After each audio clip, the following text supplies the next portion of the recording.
ఈ సీజన్లో sun Risers Hyderabad నమోదు చేసిన రికార్డులు ఇవి. ఐపీఎల్ చరిత్రలోనే అత్యధిక స్కోర్లతో రికార్డులు తిరగరాస్తున్న సన్ రైజర్స్ పొట్టి లీగ్లో ప్రకంపనలు సృష్టిస్తుంది. 277, 287, 125కు ఒక్క వికెట్ కోల్పోకుండా పవర్ ప్లేలో ఈ సీజన్లో సన్ రైజర్స్ హైదరాబాద్ నమోదు చేసిన రికార్డులు ఇవి. ఐపీఎల్ చరిత్రలోనే అత్యధిక స్కోర్లతో రికార్డులు తిరగరాస్తున్న సన్ రైజర్స్ పొట్టి లీగ్లో ప్రకంపనలు సృష్టిస్తుంది. విధ్వంసకర బ్యాటింగ్, ఊచకోత ఇన్నింగ్స్లతో ప్రత్యర్థి జట్లతో చెడుగుడాడుతున్న సన్ రైజర్స్ సొంత గడ్డపై మరో సమరానికి సిద్ధమైంది. గురువారం ఉప్పల్ స్టేడియంలో జరిగే మ్యాచ్లో రాయల్ ఛాలెంజర్స్ బెంగళూరుతో సన్ రైజర్స్ తలపనుంది. సరిగ్గా 10 రోజుల క్రితం బెంగళూరుపై అత్యధిక స్కోర్ 287తో అదరగొట్టిన సన్ రైజర్స్ ఈసారి 300 స్కోర్తో చరిత్ర సృష్టిస్తుందా అన్నది వేచి చూడాల్సిందే.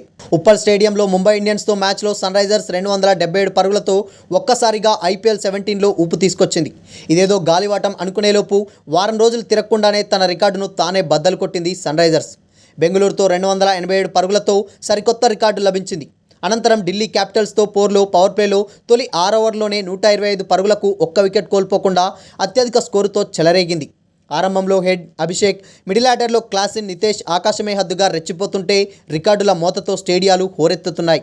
మరోవైపు కూర్పు కుదరక వరుస విజయాలతో తీవ్ర ఒత్తిడిలో కూరుకుపోయిన బెంగళూరు ఇప్పటికే ప్లే ఆఫ్స్ నుంచి దాదాపుగా నిష్క్రమించింది.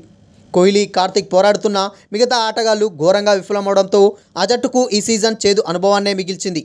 కెప్టెన్ డూప్లెసిస్, క్యామరూన్ గ్రీన్ ఆశించిన స్థాయిలో రాణించలేకపోవడం బెంగళూరుకు అతిపెద్ద ప్రతికూలాంశంగా మారింది. బౌలింగ్ విభాగం కూడా గాడి తప్పడంతో బెంగళూరుకు 8 మ్యాచ్ల్లో 7 పరాజయాలు ఎదురయ్యాయి.